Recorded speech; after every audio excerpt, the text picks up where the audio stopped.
Hey, I'm Matthew Moscoviak from CNET, and we're going to take a look at the Pioneer VSX-1022-K. This is a mid-range AV receiver and is currently selling for around $300. Pioneer's design always includes a distinctive gold and black color scheme, and this model is no different.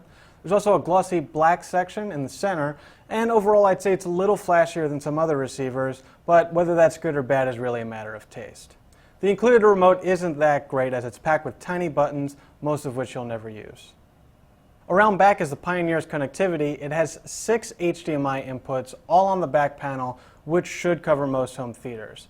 The rest of the connectivity is pretty skimpy though, with only 2 digital audio inputs and no second zone audio functionality at all. There is an Ethernet port, and that gives you access to Pioneer's networking functionalities, including built-in AirPlay, smartphone control, and media streaming via Pandora, DLNA, and Internet Radio.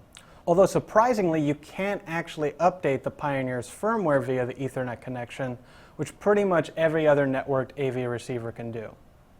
The user interface for streaming services and the setup menu is pretty basic, with mostly just plain white text. And while there are some color menus for streaming music services, it doesn't look that great on every TV. In fact, the TV in our lab had a flickering effect on the screen, which was pretty rough to look at.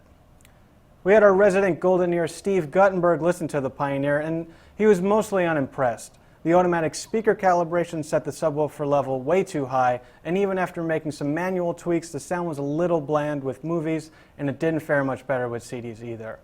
We've liked the sound of Pioneer receivers in the past, but this model was disappointing. So overall, the Pioneer is only a middling AV receiver for the money, although there are occasionally discounts that bring the price under $300. If you can get it for that cheap, it's worth checking out, although Onkyo's TX-NR414 is a pretty good option at that price as well. I'm Matthew Moscoviak from CNET, and this is the Pioneer VSX-1022-K.